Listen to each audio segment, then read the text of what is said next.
Hello everyone, स्वागत है आपका अपने यूट्यूब चैनल पर। तो जैसा कि हम आज शुरू करेंगे थर्मोडायनामिक्स का नेक्स्ट चैप्टर, जिसका नाम है फिजिक्स ऑफ गैसियस स्टेट।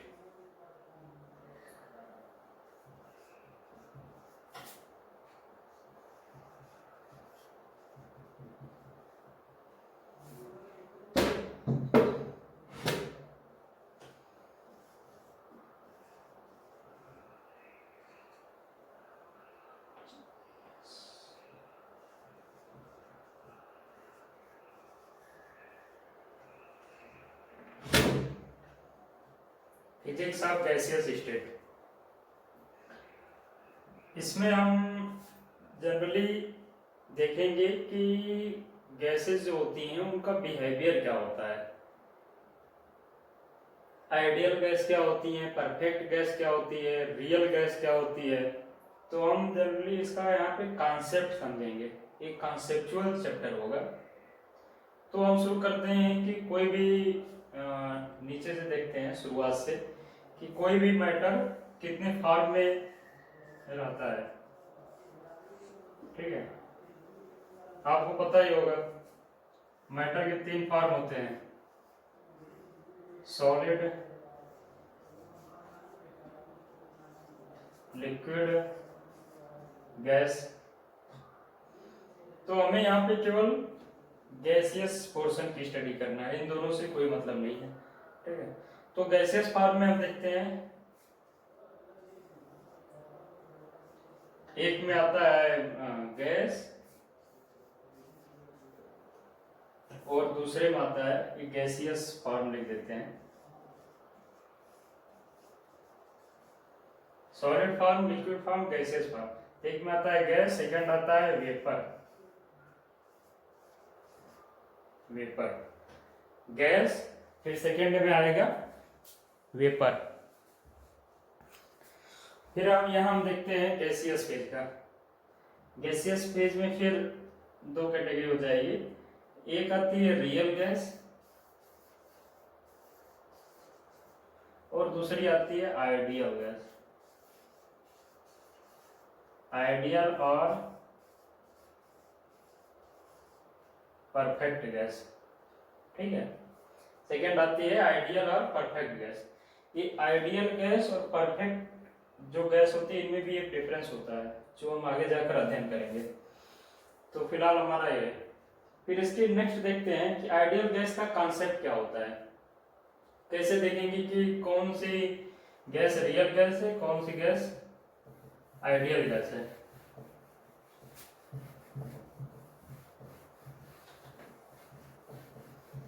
ठीक है, तो आइडियल गैस का देखते हैं कॉन्सेप्ट क्या है।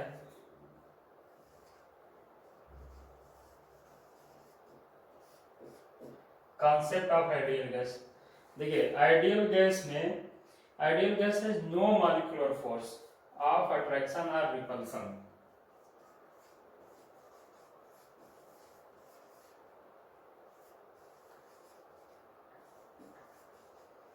No molecular force of attraction और रिपल्सन। देखिए जो आइडियल गैस होगा, मान लेते हैं इसमें एक पॉट है, इसमें आइडियल गैस भरी है। ठीक है, ये इसके मॉलिक्यूल्स हैं। तो इन मॉलिक्यूल्स के बीच में कोई भी अट्रैक्शन और रिपल्सन फोर्स एग्जिस्ट नहीं करता है। किस केस में? आइडियल गैस के केस में।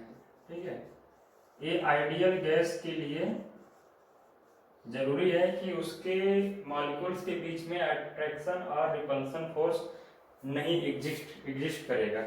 ठीक है, और सेकंड देखते हैं, हम अक्सर ये ड्रॉ करते हैं कि देखते हैं कि कोई भी गैस एक पॉइंट 1 से पॉइंट 2 में आती है चलकर, तो वहां पे हम एक एजम्पशन खुद लेते हैं आइडियल गैस के केस में कि उनके फेज में doesn't change its phase during a thermodynamic process।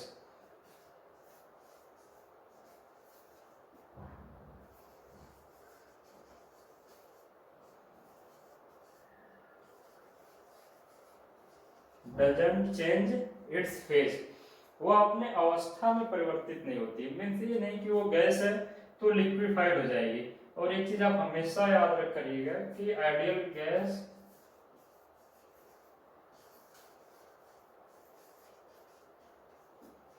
Cantt B liquefied.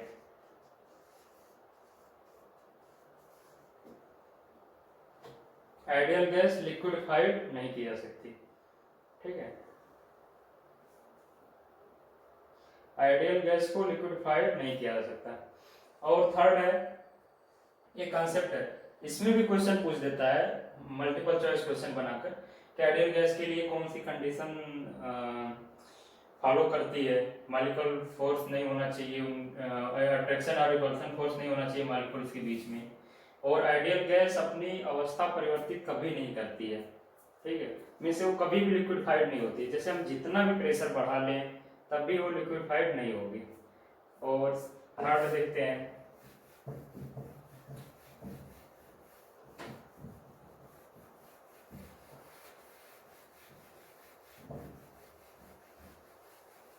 ideal gas has follows some laws,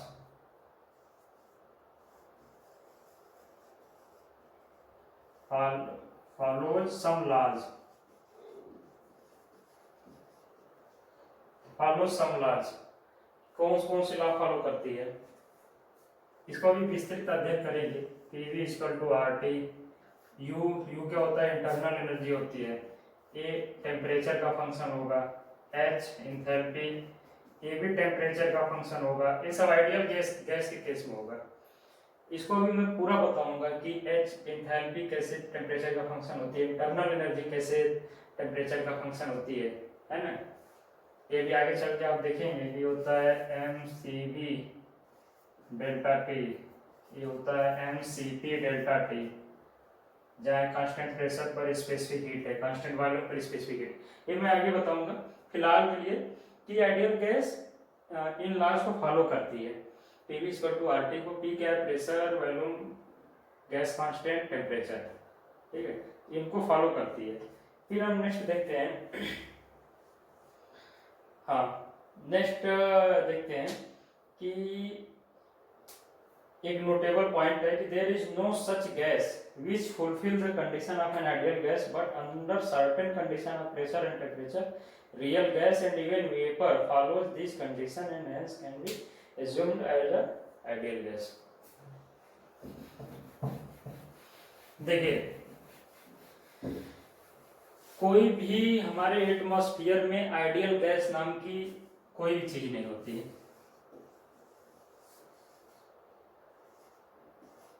ideal gas ये एग्जिस्ट ही नहीं करती हमारे एटमॉस्फेयर में, पर हम एक सर्टेन कंडीशन में जो हमारी जनरल गैसेज होती हैं, रियल गैसेज, इवन वेपर भी आइडियल गैस की तरह बिहेव करती है। वो सर्टेन कंडीशन क्या होनी चाहिए, ये बहुत बेहतरीन पॉइंट है एग्जाम के दृष्टिकोण से भी, ठीक है, एग्जाम के दृष्टिकोण से भी इंपॉर्टेंट पॉइंट है कि आइडियल गैस हमारे सर्कमस्टेंसेस में पाई नहीं जाती, पर सम सर्टेन कंडीशन हम रियल गैस और इवन वेपर को भी आइडियल गैस एज्यूम कर सकते हैं। वो सर्टेन कंडीशन क्या होती है, देखिए सर्टेन कंडीशन होती है कि high temperature, first high temperature and low pressure, high temperature and low pressure. देखिए आपको इसके पहले ही मैं बताया था कि आइडियल गैस के मॉलिक्यूल्स के बीच कोई भी अट्रैक्शन और रिपल्सन फोर्स नहीं होता है।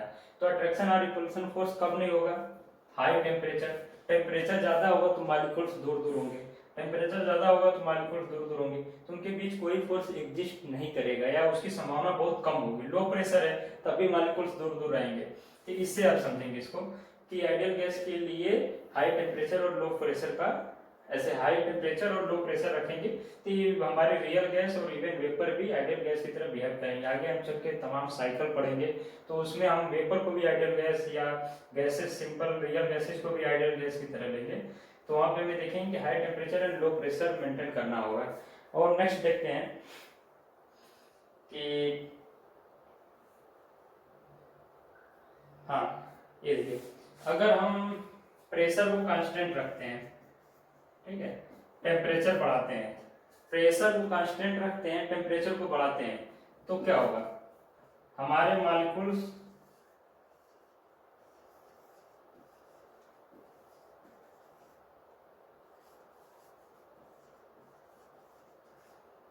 हमारे दूर दूर होंगे। अगर प्रेशर कांस्टेंट रख के टेम्परेचर ही बढ़ाएंगे तभी मॉलिक्यूल्स हमारे दूर दूर होंगे, मीन्स उनके बीच का फोर्स नेग्लिजिबल होगा। और अगर हम टेम्परेचर को कांस्टेंट रख दें तो प्रेशर को क्या करना होगा, प्रेशर को रिड्यूस करना होगा, सेम थिंग है। तो हमारी यही कंडीशन आएगी, molecules will be far away, ठीक है। हाँ, और आपको एक जो फंडा था कि आइडियल गैस और परफेक्ट गैस, इसका बताता हूँ। आइडियल गैस और परफेक्ट, यदि हमारी आइडियल गैस यहाँ समाप्त होती है, इसके लिए आप तमाम इसकी जो कंडीशन बताएं इसको पूरा रट्टा आप मार लेंगे। और रट्टा क्या मारना है आप समझ गए होंगे कि इसमें रट्टा क्या मारना है।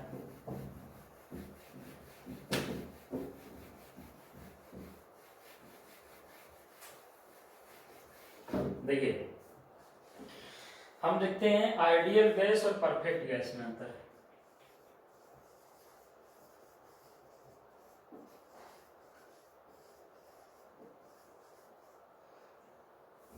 आइडियल गैस और परफेक्ट गैस में क्या अंतर होता है, ठीक। For real gases specific heat varies with temperature, however over reasonable range of temperature this variation is very very small, ठीक है।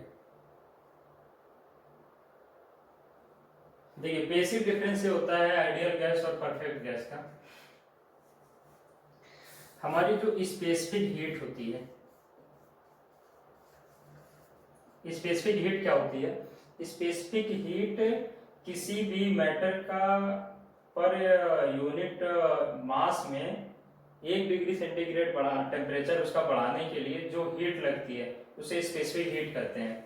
आपने पढ़ा होगा Q equal to M S delta T, S equal to Q upon M delta T. तो अगर हम इसको मास को यूनिट लेते हैं और टेम्परेचर डिफरेंस को 1 डिग्री सेंटीग्रेड लेते हैं, तो जो हमें हीट की आवश्यकता होगी वही होती है स्पेसिफिक हीट, ऐसा है स्पेसिफिक हीट, ठीक है।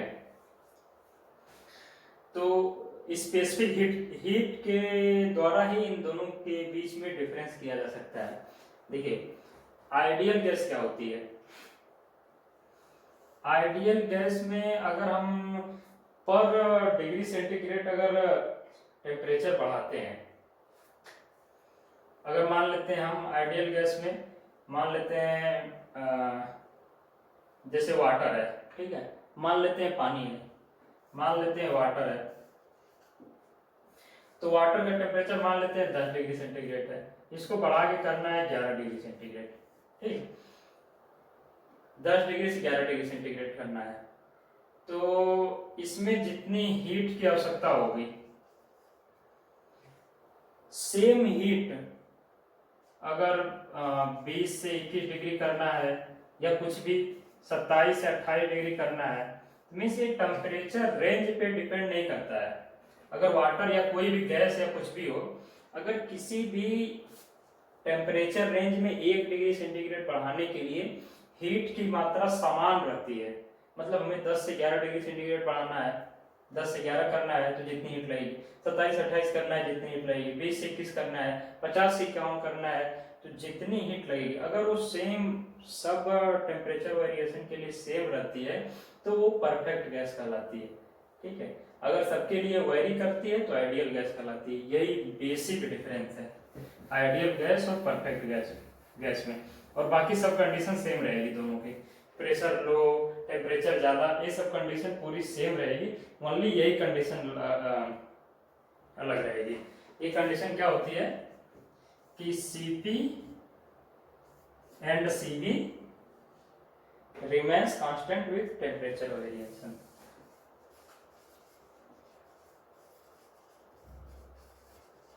remains constant with temperature variation, ये परफेक्ट गैस के केस में एग्जिस्ट करता है। ये बेसिक डिफरेंस है कि Cp और Cv किसी भी टेम्परेचर वेरिएशन के लिए सेम रहेगा परफेक्ट गैस के केस में, और यही आइडियल गैस के केस में नहीं होता है। इन दोनों में एक मेन डिफरेंस है कि किसी भी टेम्परेचर रेंज के लिए सेम हीट की जरूरत पड़ेगी अगर समान टेम्परेचर बढ़ाया जा रहा है तो, पर आइडियल गैस के केस में ऐसा नहीं होता है। ठीक है। हाँ, फिर हम नेक्स्ट देखते हैं गैस और वेपर में क्या डिफरेंस है। ये आपको समझ में आ गया होगा आइडियल गैस और परफेक्ट गैस में अंतर।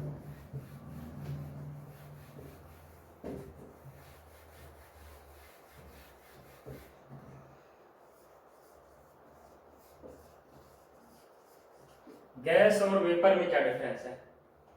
गैस और वेपर में क्या डिफरेंस है? देखिए, इसकी भी दो डेफिनेशन है। अगर एक ही डेफिनेशन लेते हैं या ओल्ड कॉन्सेप्ट लेते हैं तो vapour can be liquefied easily but gases can not be liquefied easily. ठीक है, अगर हम ओल्ड कॉन्सेप्ट के थ्रू देखते हैं, इसमें यही है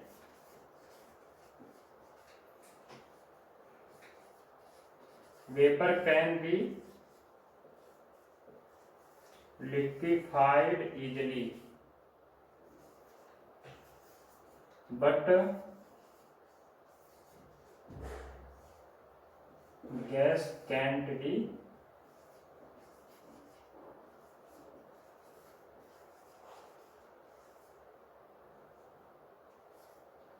gas can not be liquefied easily. ये ओल्ड कॉन्सेप्ट। अगर न्यू कॉन्सेप्ट देखते हैं तो on the basis of critical temperature vapor and gases both are gaseous state।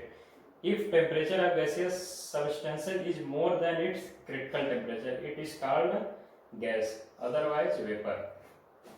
देखिए, क्रिटिकल टेम्परेचर क्या होता है अभी मैं आगे पढ़ाऊंगा क्रिटिकल टेम्परेचर के बारे में। अभी हम देखेंगे एक वेपर का पीवी डायग्राम होता है। ठीक है, टीएस फिल देखते हैं। टीएस पे ये ऐसे बनता है, इसे वेपर डोम बोलते हैं। ये मैं आगे बताऊंगा अभी सब। इधर अभी ये स्टीम लाइन होती है, यहाँ से सुपरहीट होने गैस शुरू होती है। तो ये होता है क्रिटिकल टेम्परेचर। क्रिटिकल टेम्परेचर तो अगर यहाँ से अगर ऐसे है कोई वेपर, अगर तो यहाँ पे अगर गैस एग्जिस्ट कर रही है तो वेपर है, अगर इसके ऊपर से अगर जा रही है तो ये गैसियस फॉर्म में होती है। ये मैं आगे क्रिटिकल टेम्परेचर डिटेल में बताऊंगा। फिलहाल के लिए अगर हम गैस वेपर में न्यू कॉन्सेप्ट के अकॉर्डिंग डिफरेंस देखते हैं, इसको मैं भी आगे चल के समझाऊंगा काफी डिटेल में। देखिए, न्यू कॉन्सेप्ट के अकॉर्डिंग अगर दोनों में डिफरेंस देखेंगे तो if temperature of gaseous substances is more than it's critical temperature it is called gas, otherwise vapour. ये अगर गैसियस फेज का टेम्परेचर अगर गैसियस फेज का टेम्परेचर इसके क्रिटिकल टेम्परेचर से ज्यादा है तो गैस है, अदरवाइज अगर लो है तो ये वेपर है। जो मैं यही बताया था, ये देखिए ये इसका होता है, अगर इसके ऊपर से अगर गैस जाती है क्रिटिकल टेम्परेचर से तो ये गैसियस फेज होता है, अन्यथा ये वेपर फॉर्म में होती है। तो ये गैस और वेपर में ओल्ड कॉन्सेप्ट के अकॉर्डिंग डिफरेंस है कि vapour can be liquefied easily but gas cantt B liquefied easily.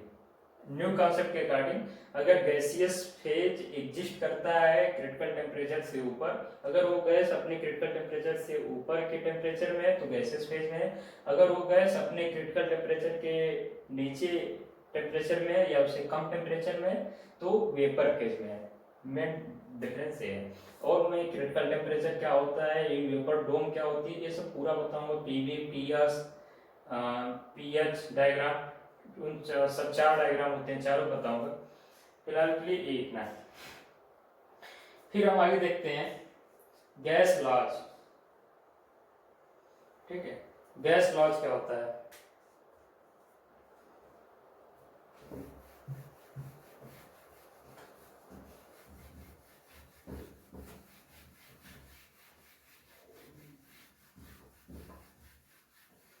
Gas laws क्या होता है?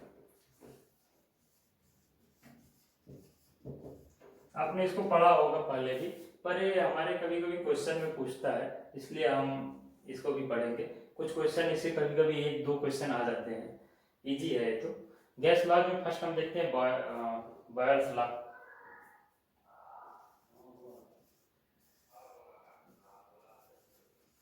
बॉयल्स लॉज देखते हैं। बॉयल्स लॉ क्या होता है? बॉयल्स लॉ में at constant temperature volume of fixed mass of gas is inversely proportional to its pressure. अगर टेम्परेचर कांस्टेंट है, टेम्परेचर कांस्टेंट है तो उसका प्रेशर उसके वॉल्यूम के इनवर्सली प्रोपोर्शनल होता है। At constant pressure of volume at constant temperature volume of fixed mass of gas is inversely proportional to its pressure. Fixed mass का अगर टेम्परेचर कांस्टेंट है तो प्रेशर उसकी इनवर्सली प्रोपोर्शनल होता है वॉल्यूम के। तो इसका मतलब हो जाएगा PV इक्वल टू कांस्टेंट, ऐसे PV equal to constant, then P1 V1 equal to P2 V2। इसमें आपको याद करना है बॉयल्स लॉ में, ये तो याद कर लेना है PV इक्वल टू कांस्टेंट, और याद करना है कि बॉयल्स लॉ में टेम्परेचर कांस्टेंट होता है, बॉयल्स लॉ में टेम्परेचर कांस्टेंट होता है। और एक चीज और याद करना है जो एग्जाम पूछता है हमें, कि अगर हम इसको ड्रा करते हैं PV डायग्राम पे, तो ये हाइपरबोलिक कर्व के रूप में ड्रा होगा। PV डायग्राम पे ड्रा करते हैं अगर PV इक्वल टू कांस्टेंट को, तो ये हाइपरबोलिक कर्व के रूप में ड्रा होगा। ये हाइपरबोलिक कर्व है,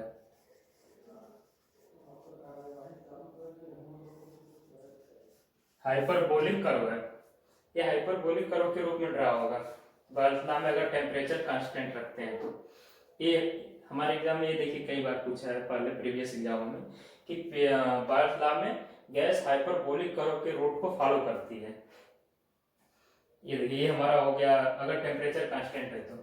अगर TS डायग्राम पे ड्रा करेंगे तो 0.1 to 2, अगर यही सेम ड्रा करेंगे 0.1 to 2 ऐसे जाएगा, टेम्परेचर कांस्टेंट रहेगी, कांस्टेंट रहेगा इसका, ठीक है। ये हमारा बॉयल्स लॉ हो गया। इसमें आपको मेन वही याद करना है कि हाइपरबोलिक कर्व के रूप में ड्रा होता है, टेम्परेचर कांस्टेंट होता है। सेम आइसोथर्मल प्रोसेस आपको मैंने पहले ही बताया था, आइसोथर्मल प्रोसेस के में यही चीज फॉलो करता है, आइसोथर्मल प्रोसेस। एक बार और यहाँ पे याद दिला दे रहा हूँ, आइसोथर्मल प्रोसेस में भी गैस हाइपरबोलिक कर्व को फॉलो करती है। इसमें भी PV इक्वल टू कांस्टेंट होता है, PV इक्वल टू कांस्टेंट होता है, तो ये आप हमेशा याद रखेंगे।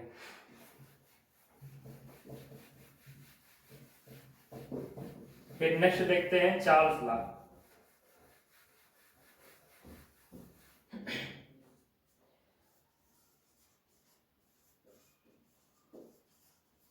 चार्ल्स लॉ क्या होता है?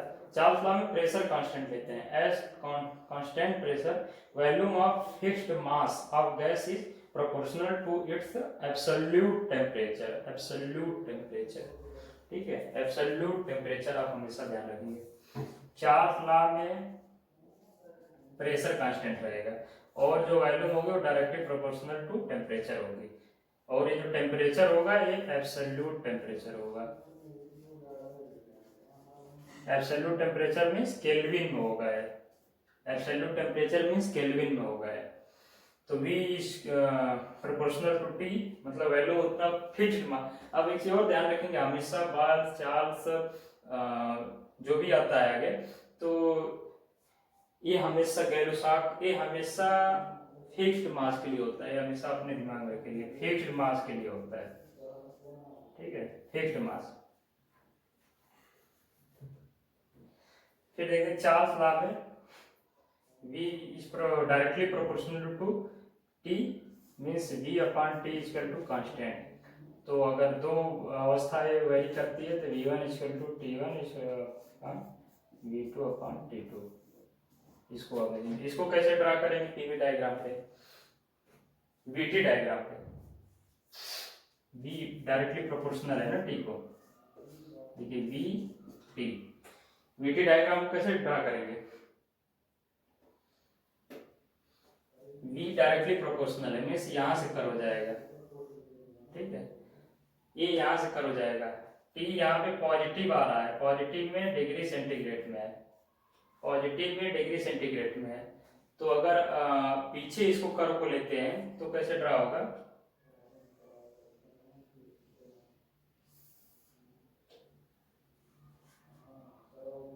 नहीं नहीं यहाँ पे एक केल्विन में रहेगा, सॉरी एक केल्विन में रहेगा। अगर यहाँ 0 केल्विन है तो उसके लिए ऐसा ही, अगर डिग्री सेंटीग्रेड में है तो ये हमारा देखिए एक केल्विन में है तो यहाँ 0 से निकलेगा। अगर यहाँ टी डिग्री सेंटीग्रेड में है तो ऐसे आएगी, क्योंकि ये होगा हमारा बी, ये होगा टी डिग्री सेंटीग्रेड में, ये टी होगा डिग्री सेंटीग्रेड में, और यहाँ पे हो जाएगा -273 डिग्री सेंटीग्रेड, क्योंकि यहाँ ये 0 से निकलेगा। तो ये 0 डिग्री सेंटीग्रेड में आएगा तो कुछ वैल्यूम इसकी एग्जिस्ट करेंगी, ठीक है। 0 वैल्यूम कब होती है, जब 0 केल्विन टेम्परेचर होता है। तो अगर 0 डिग्री सेंटीग्रेड टेम्परेचर है तो कुछ वैल्यूम इसकी एग्जिस्ट करेंगी। तो इसको ऐसे ड्रा करेंगे, इसको भी आपको माइंड में रखना है। ये सब कॉन्सेप्ट अपना बिल्कुल क्लियर रखिए, आगे कोई परेशानी नहीं आने वाली है। चाहे थर्मल इंजीनियरिंग में कोई भी साइकिल पढ़ रहे हो, अगर आपका ये सब कॉन्सेप्ट क्लियर है तो कोई परेशानी नहीं आएगी। तो ये हमारा चार्ल्स लॉ यहाँ पे खत्म होता है। चार्ल्स लॉ में मेन फैक्ट है P constant, V directly proportional to T, V1/T1 equal to V2/T2, जहाँ T एब्सोल्यूट टेम्परेचर है। और इसको ड्रा करने के लिए केल्विन से लेंगे तो 0 से आएगा, अगर डिग्री सेंटीग्रेड लेते हैं तो ऐसे आएगा, क्योंकि 0 डिग्री सेंटीग्रेड मीन्स 273 केल्विन पर ये कुछ वैल्यूम इसके पास रहेगा।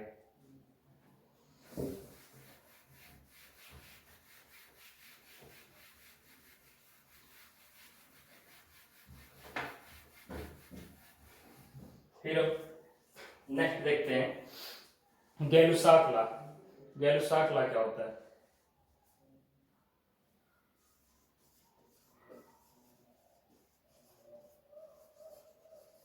गैलुसाक लॉ, इसे प्रेशर लॉ भी बोलते हैं, प्रेशर लॉ। गैलुसाक लॉ को प्रेशर लॉ भी बोलते हैं, गैलुसाक लॉ को प्रेशर लॉ बोलते हैं। गैलुसाक लॉ में V कांस्टेंट होता है, वॉल्यूम कांस्टेंट होता है, ठीक है। At constant volume pressure of fixed mass is proportional to its absolute temperature. अगर V कांस्टेंट रहे तो P एब्सोल्यूट टेम्परेचर के प्रोपोर्शनल में होता है, अगर P बढ़ेगा तो T बढ़ेगा। फिर अगर इसको इधर लाते हैं, P/T equal to constant, P1/T1 equal to P2/T2, ठीक है। जहां T क्या है, एब्सोल्यूट टेम्परेचर है, T एब्सोल्यूट टेम्परेचर है। तो ये हमारा खत्म हो गया गैलुसाक लॉ। गैलुसाक लॉ, हाँ गैलुसाक लॉ को भी देख लेते हैं, उसके पीवी डायग्राम पे देख लेते हैं। सेम वही टीएस, इसके पीछे वाला चार्ल्स लॉ वाला सेम यही आएगा गैलुसाक लॉ में। P देखिए P बढ़ेगा तो T बढ़ेगा, पर यहाँ T क्या है, केल्विन में है, में से 0 केल्विन है। अगर ये डिग्री सेंटीग्रेड में है, अगर T डिग्री सेंटीग्रेड में लेते हैं तो ऐसे आ जाएगा, ये -273 डिग्री सेंटीग्रेड होगा, ठीक है। T लेते हैं क्योंकि यहाँ 0 डिग्री सेंटीग्रेड पे कुछ प्रेशर एग्जिस्ट करेगा। तो यहाँ से आपको दो चीजें निकल के आती हैं कि 0 डिग्री केल्विन पर वॉल्यूम 0 होता है और प्रेशर 0 होता है। 0 डिग्री सेंटीग्रेड पे किसी गैस की वॉल्यूम 0 होगी और प्रेशर भी 0 होगा। वॉल्यूम कैसे 0 होगी, चार्ल्स लॉ के अकॉर्डिंग। प्रेशर कैसे 0 होगा, गैलुसाक लॉ के अकॉर्डिंग।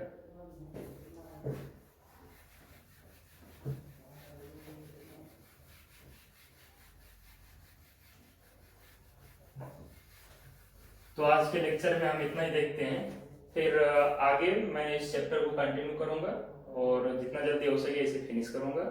तो फिलहाल हमने इतना परफेक्ट गैस, आइडियल गैस के बीच क्या डिफरेंस होता है, वेपर गैस के बीच क्या डिफरेंस होता है, और बेसिक लॉ जो गैसेस लॉ हैं, बॉयल्स, चार्ल्स, गैलुसाक लॉ, इसका अध्ययन किया।